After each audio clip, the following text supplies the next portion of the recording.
కొరియాలో నా మనవరాలికి మిషికాకి చాలా తిరిగాను మా షాపింగ్కి. దానికి ఏమి ఇవ్వాలా ఏంటి అని చెప్పేసని ఇదిగోండి ఇదొకటి తీసుకున్నాము.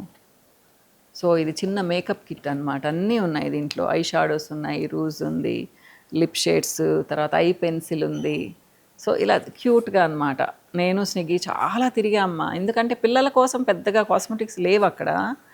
సో చాలా క్యూట్ అనిపించింది. అందులో పింక్ కలర్లో ఉంది కదా, భలే నచ్చింది. తర్వాత యాంగ్డాంగ్ అని ఒక ప్లేస్కి వెళ్ళాము. అక్కడ ఇదిగోండి ఈ బ్యాగ్ కొన్నాను దానికి. ఇవి భలే ఉంటాయి మా ముచ్చటగా అక్కడ. సో దానికోసం ఏంటంటే దీన్ని నిండా కొన్నాను. నా మనరాలకి ఇప్పుడు గుండులేండి, కానీ జుట్టు వస్తుంది కదా ఒక 2-3 నెలల్లో.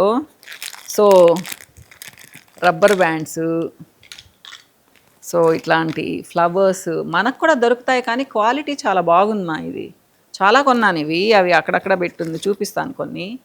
ఇదిగోండి ఇలా అన్నమాట, బాగా క్యూట్గా ఉన్నాయి అవి. ఇంకో 2 నెలలకి దానికి జుట్టు వచ్చేస్తుంది ఇవి పెట్టేటట్టు అనమాట. ఇది పాపం మేము అకాడమీలో చేరాము కదా, ఆవిడిచ్చారు నాకు, మనవరాలు ఉందని. చిన్న బ్యాగ్ అనమాట ఇది. ఇది నేను కొనలేదు, ఇది గిఫ్ట్ దానికి. అలానే ఈ పెన్ వచ్చేసి వాళ్ళ పాప ఇచ్చింది మిషికి. సో ఇవన్నీ నేను కొన్నవేమ్మా, భలే నచ్చాయి నాకు. మిగతా షాపింగ్ కంటే ఇదిగోండి ఇది టూత్ పిక్స్ అనమాట. ఇవి కూడా ఎంతో అసలు చాలా క్యూట్గా ఉన్నాయి మా, ముద్దు ముద్దుగా ఉన్నాయి అసలు పిల్లల కోసం అనమాట. ఇవి మాత్రం ఇదిగోండి రిబ్బన్స్, ఇంకా పెద్ద పెద్ద రిబ్బన్స్ భలే ఉన్నాయి. కానీ ఇది మరీ చిన్నది కదా, ఒక 12-13 ఇయర్స్ టీనేజ్లోకి వస్తే అసలు ఎన్ని కొనొచ్చో వాళ్ళకి, అసలు భలే ఉన్నాయి. ఇదిగోండి ఇది ఇట్లా అనమాట. సో ఇది నా మనవరాలకు చేసిన షాపింగ్.